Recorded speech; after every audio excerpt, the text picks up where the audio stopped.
on the younger side. That's ageism, what you're saying. I'm just. Could he order a drink? I don't believe so. A Coke. I don't know if he can get. I don't know if he could get a Jolt. I'm not sure. A Jolt? Yeah, it might not sell. Braden is 12.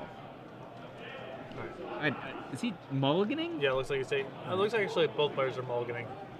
I'm more impressed by Braden's mulliganing. He's probably like not enough percentage to this one. Yes. So, what are your takes on Rakdos? Obviously, it's had a bunch of success, sort of in previous weeks, but is it where you would want to be now? No, I don't think I would feel particularly rewarded playing a deck like this, and the reason is, as much as I've liked different aggro decks over the course of playing for many, 18 years of tournament Magic, I think I've played now. It's a long time, right? Yeah, that's insane. I don't know of any deck, like an aggressive deck with sustained results, that balloons at the 4 for Hellrider and Falconwrath Aristocrat, and then hits 5, and also expects to play like a 1-2 game. You know, like Gravecrawler, Diregraph Ghoul game as well. And I mean, certainly there's decks that are like, oh yeah, many ramp decks, like they've got like 8 Titans, you know, but that's a different composure of decks than the ones that are like, here's my 2-1 for 1, here's my 2-2 for 1. And so for my old man skepticism has me a little reserved there. Sure. Despite the fact that I like Hellrider, Thundermaw, Hellkite, etc. So Braden's going to kick off the action here with a turn 1 Direcraft Ghoul. Here's another one I've never seen that Diregraph Ghoul. I think it was a game day promo. I'm like a font of information about the alternate art, yeah. It's incredible. I don't even like that stuff, and I know where it's all from. So I was actually chiding Patrick. Patrick will be working on the Invitational booth crew next week. And I'm like, I cannot believe that you're not choosing to play. So in for 3 hours. Night of Infinity now. Sweet little curve here. Yep. You know, finally this deck that you like to play is among the best decks. And I mean, I've seen Patrick battling with the Ironclaw Orcs version of the two-drop zombie. Forget about Night of Infamy. Yeah, the lowest of the low. And he's like, no, gotta help out the crew. Yeah, company man, sort of. Not technically an employee, but you know what I mean. So it looks like Dylan debating between ultimate pricing a guy and casting Farseek, and he's just going to go with Farseek. He's lacking red mana, so it's very important for him to do that to be able to, you know, maybe ultimate price and Dreadbore next turn, whatever. Or, you know, Dylan's also got this card, Bonfire of the Damned, in his deck, so yeah, you know, making it so that he has a red and he could just draw a Bonfire of the Damned is among the things that people hate happening to them, and among the things that people who get to do it love and make animated GIFs of. Yes. Maybe when the recipient is Brian Kibler and it's elimination match in the... Yeah, one of the, I mean, that GIF is a masterpiece. I mean, there's 4 different awesome things going on. So, probably swing for 4 rather than 3, right? Yep, seems safe. 4 in. Dylan gonna get knocked down to 13 here. What does Braden want? He probably wants to slam Messenger. a Drell's Messenger, right? And Gravecrawler, Shrug. Is that a wreck? Is that a Blood Crypt or a that is a Rakdos Guildgate? That's a Guildgate. I know when Joe Bernal played Rakdos Week 1, he had 4 copies of the Guildgate on top of Blood Crypt and Dragon Skull Summit. Were people taken aback by that? I wasn't there. I just saw the deck list. I assume so, though. So Blood Crypt up, knocking Dylan down to 11. I think we're gonna recoup 2 of this with a Huntmaster of the Fells. Highly believe. Yeah, it looks like a checklist card. So, I'm guessing you're right. Or is he gonna go Dreadbore ultimate price? I guess Dreadbore ultimate price. So, this is actually pretty clever. He's gonna let Braden attack with both, and then ultimate price the knight. I guess. I mean, imagine Braden also has another knight, right? Changes the math if you do it that way. Well, I mean, it's why would Dylan have played a Blood Crypt untapped unless he was playing another kill spell? It's giving him very little credit. Coast is probably clear. He just wanted to take 2 damage for no reason, I guess. I hate Giraffe's Messenger. It's very that thing good. Kills the crap out of me every single time. It's good. It's not bad. There's Unmask of the Fells, taking Dylan back up to 11. To 9 only, no? He was at 9. The messenger shot him to 9, and now he's back up to 11. It says 9 still. It's not. I mean, it's not in. It's not in real speed. What? Messenger knocked him to 7. Oh, messenger Okay. knocked him to 7. Okay, Huntmaster to 9. Sure. This is a tough block situation, isn't it? Yeah. And you know, Braden looks like this is an aristocrat too. Oh, Hellrider. Hellrider. That's also horrendous for Dylan. I think I might not swing with the Hellrider. What do you think? If he doesn't double block, he goes to So if he doesn't, 9 to 6. He goes to 1 if he doesn't. If he just double blocks the Hellrider, then he goes to 1. all right, yeah, so that's right. He can't just like. He can block the other 2. He'll take 2 from the Jarl's Messenger, and then the Gravecrawler's coming back anyway. Yeah. Yeah, I think this it's fine is- to swing though the Hellrider there. He goes to No, 1. you're right. It's Your much messenger better. is now the Abyss, basically. This would have been a spot where I would have had to tank for a second before I decided to attack, though. I think I would have ultimately attacked. Yeah. This is so bad for Dylan. Yeah. This is rough. Yeah, but blocking the Jarl's Messenger is just.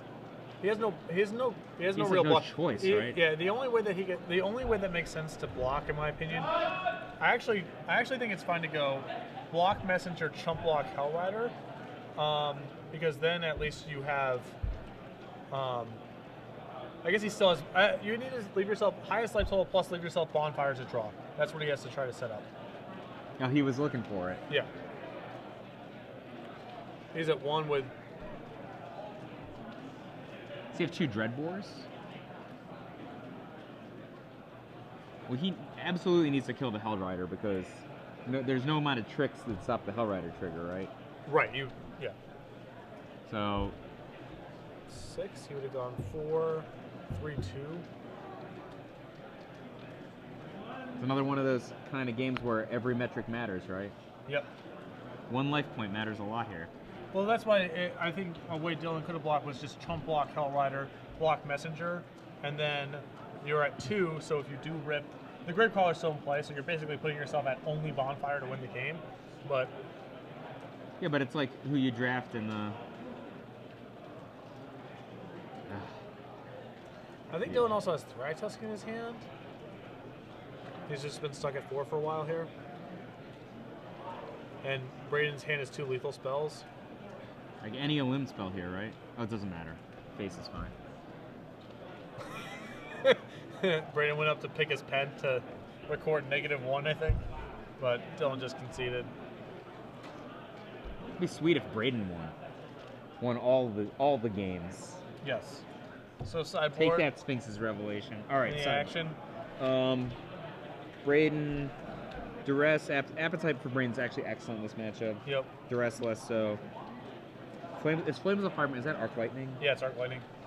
Underworld Connections is excellent as well, because Dylan's playing a grinder deck, so Yep. Underworld Connections I like. Nighthawk is sweet against this deck. Yes, Nighthawk looks very, very good. Nighthawk is actually one of the major weaknesses of this strategy. Like, they can't block anything other than with Olivia, and it just races everything. Nighthawk racks up more life than Thragtusk a lot of the time. Right, and it often can be, it's 3 toughness, so like it's also it's very good to set up. Like you can also just use it to defend against a Huntmaster. Like if you're on the back foot, I mean, It's out of pillar range and out of Huntmaster's flip range. Like Yeah. I played a lot of grindy Huntmaster, Thragtusk type decks, and Nighthawk is a major, major liability for those decks. So what has Dylan got? He has appetite. His appetite for Braden is not nearly as good, but it's still pretty good. He has, I think Golgari Charm and more Deathrite Shamans, like Liliana, just more spot removal in general could be fine here. None of these cards is better than his main deck cards. I don't know. Thundermaw Hellkite's pretty bad. Like I'd rather just have more cheap kill spells than having a 5-mana creature. What does he have to kill Thundermaw Hellkites, though? Dreadbore, which is a sorcery. That's it. Doesn't have like any. He has an ultimate price. Just one. Yeah. I don't know. Maybe I'm like too extreme in the way that I sideboard a lot of times, but I just visualize the way that I lose it. Like when you're playing against beatdown decks, it's just you don't need that. Like Thragtusk is more than enough power to take the match. Yep. Once you're actually stabilized. As long as it's. I mean, even if it's just like a delayed blast into Torok, right? Right. Yeah. It's just don't clog your hand with so many things that don't allow you to play the game efficiently. Even if you had to play some Moby removal spells, as long as you actually get to your power, which is in this matchup, I believe, Huntmaster, Thragtusk, and Bonfire. As long as you give yourself the breathing space to get to those cards, you don't need to win the game with something as powerful as Thundermaw Hellkite. The rest of your stuff will take it over. What do you think about Rakdos' return in this deck? Like, cut them both? Oh, for sure. Yeah, I think I might want to leave one. You might just as a fireball, not as like a hand emptier. Like, I think that Dylan, even if he's not losing explicitly, might have a hard time closing out games. Braden's high end is as good as his. Thundermaw Hellkite is as good as whatever Dylan's doing at the top. Like, Hellrider and Falconhearth Aristocrat are actually better than most of his creatures. Sure. I think you might just want to, like, I'm winning, like, not lost. I have all these, like, Farseeks putting lands in play. Oh, don't move for 7. Yeah, it's tough. Dylan's deck is actually pretty short on just, like, good, clean spot removal. The way I'm discussing sideboarding could probably be a little more effective if you actually just had more ultimate prices and stuff. Yeah, like I think that he has to bring an appetite for brains because he's completely exposed to the haste creatures on this side. Well, Golgari Charm does give him out to Aristocrat. That's a way to kill that guy. Oh, I don't know if you saw this. The sweetest thing I've done in weeks was my opponent had an Ash Zealot, plays an Aristocrat, attacks me, and I go I'm going second, right? So I'm gonna have a play next turn, but I don't have a great play this turn, so I'm just like, all right. Shrug, tragic, slip the Aristocrat like you do. He's like, whatever. This is a human. Like, sacrifice to live in him. Like, morbid bra. Doesn't work. Look at this. I don't know. Do you know Asher Hecht, Manning Bot? Do you know who he is? The name's definitely familiar. He has at least one Grand Prix top 8 and like a bunch of Star City Open top 8. Okay, yeah. He's a former apprentice of mine from when he was young. Like, I remember this kid. Yeah. It's like, he just sent me a text saying how Braden looks like he did when when he joined the squad. Yep. But Asher might have graduated college by now. They grow up pretty fast. Yeah. Man. They do. Did you ever know Julian Levin? Yeah. He's like gonna get married. I know. Has a job. Like crazy. Yeah. When I started hanging out with Josh Ravis, he was like, I think he might have been 12. Yeah. And now he's 100. You beat me to that joke. That was too big of a softball. Oh, but anyway, like you were asking earlier, what would I play this weekend? I would consider playing a Jund deck that I made, but it's interesting. Michael Hetrick actually mentioned to me on Twitter a few weeks ago that he liked the build of my Jund deck, but I had all the wrong removal. Which I'm like, sure. What did you like about it then? Well, the threats could be the right thing, right? Yeah, but he made a good point. You know, like when you're building your defense around Dreadbores and Thragtusks, you're really exposed to Hellkites and Hellriders. Yeah, you need a couple ultimate prices to clean up that kind of stuff. So, are we decided? Yeah, looks like both players are keeping. And a dual land. Is it a Gravecrawler? Ooh, appetite for brains. Let's see what's going on over there. Huntmaster. Oh my God, this hand just went to this hand just went down the toilet without that Huntmaster. They're looking at Forest Farseek, Dreadbore, 2 Rakdos Key Runes, and a Huntmaster of the Fells. I think Jund actually might be also a deck of a different era. And it's funny that we talk about how the eras have shifted because these sets have been legal for like 2 months, right? Yeah. But, I mean, Rakdos Key is such a beater-upper of Thragtusks. But if you're like at these like meta Thragtusk games, it's so much less effective when the Thragtusks are going to beat you with a door or like multiple Sphinx Revelations. But if all you want to do is just like fight a 5/3 on the ground, that guy is as good as it gets. He's like Danger Mouse. Yeah, does it all. All right, drawing a unknown, another land. So black-red land probably up we're this, gonna right? Blood I would Crypt. imagine, yeah, we're blood crypting here. Wow. I mean, how much better would his hand would have been just like slam down, untapped land, Huntmaster Fells on the 3rd turn. Yep. Would have been considerably different. Nothing. Yeah, zilch. Nada. Zero. That was a huge, huge beating for Dylan. Appetite for Brains is sweet. You think he brought in Duress as well? Probably not, right? I would be surprised. So, dual land is tapped. Yeah, that was a blood crypt he played. Oh, he might have like morphed into a mid-range control deck, like the in the 2009 World Championship Top 4. I was watching Coimbra play against Hall of Famer Bram Snapfingers, and Coimbra's doing all this stuff that was like off book. Yeah. Just like, this is not what we discussed. This is not what we discussed. And like, I called him later. I'm like, good job winning the World Championship. What the hell were you doing in the Snapfingers match? And he's just like, oh, I could tell between game 1 and game 2, he just morphed into a white-red control deck. It's a big Thragtusk off the top there for Dylan. Braden with a messenger last turn, but yeah, Dylan definitely needed a draw along these lines too. That's great though. Like, Rakdos Kirun into 5 is that's what it does. Do we have like a hasty 4 here to make it look bad? Exactly the correct hasty 4 that makes it look bad. And if I do not miss my guess, Braden McGuire has the card Zealous Conscripts in his sideboard, so we could easily see the true Slaughter games. Yes. You thought you knew Slaughter games.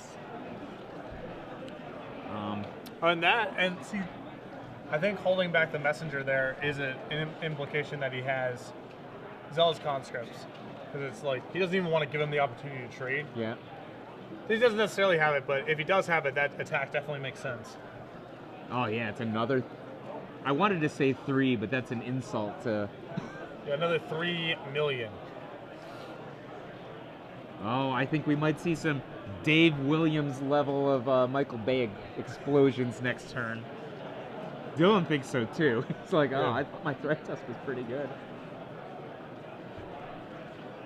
He's got a bonfire in his hand, but that doesn't do very much. So, I mean, what does the bonfire do? Just makes him sacrifice the Geralt's Messenger and they both live? Yeah, very, very close to 0. Take 5. He's not going to trade, right? No, that would leave a blocker. No, I'm almost positive he just wants to take his lumps here.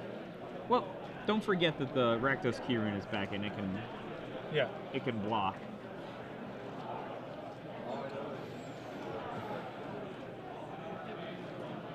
So, another Farseek. Do you like the operations of that, just putting the Farseek into the graveyard? Doesn't matter too much. It does look like he brought in the Golgari Charms. He's got to be leaving this Kirun up instead of casting the other Kirun, right? I mean, he would have to be, unless he's setting up a big bonfire, but the bonfire doesn't even matter very much right now. What are his other options? Dreadbore? Yeah, but Dreadbore is bad too. It's very bad right here. Bonfire for... No, he's just leaving it for block. Yeah.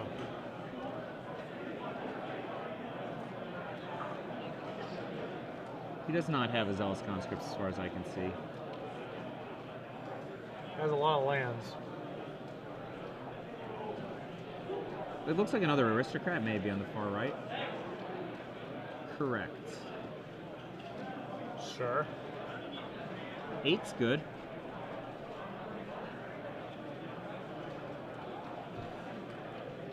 $11 to $15. And You know, our bonfire got slightly better, right? it's not good enough to actually kill it. I mean, can it kill one Aristocrat? No, right? Well, he bonfires for 1. Yeah. And what does Braden do? Sack his messenger twice? Sack his messenger twice. And then you can Dreadbore a guy. All right. Yeah, it's acceptable, I guess. it's something. You got to, you know. Unless Braden had the read. That's actually, that makes Bonfire way better, that block. Yes. So he's gonna lose everything, right? Yeah. Well, the Dreadboard plus Bonfire sweeps up every. He might not have. He doesn't have enough mana. He can sack one of the Falcon Wrath Aristocrats. He doesn't have to save enough the other. mana. Yeah. He gets to keep his messenger in this world. Bonfire for 2.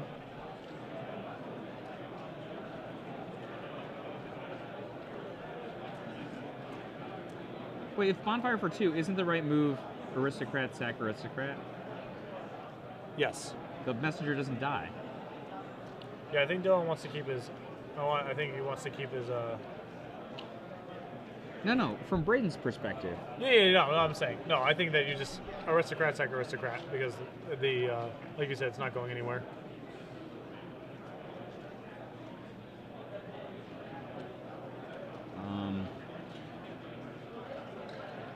If this is another messenger, it's pretty strong.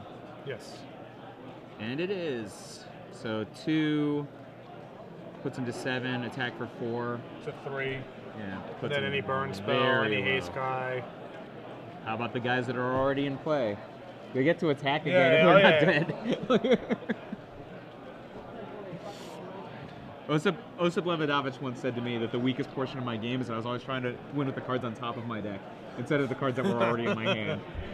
He's like, it's nice that you won, but you seemed like you did a lot of work. And I'm like, thanks. And he's like, no, that I didn't mean Not it a that way. compliment, yeah. Like, you have cards in your hand. Like, you keep throwing them away. It's nice that you have cards in your deck as well. Yeah. All right. I mean, Dylan knows his back's against the wall, right? He needs, like, a Sphinx's Revelation. Not even that. Revelation would keep him alive. He has blockers on the ground. Swing for 3. Taking our lumps here, going to 10. Of course. What are you going to do? Oh, nothing. I mean,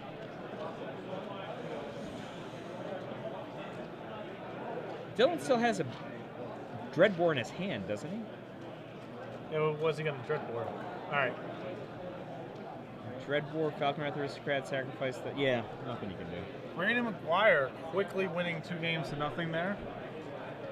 Advancing to 4-0. Black Red Zombies' first real beat down deck, sort of salt of the earth action we've seen on camera today.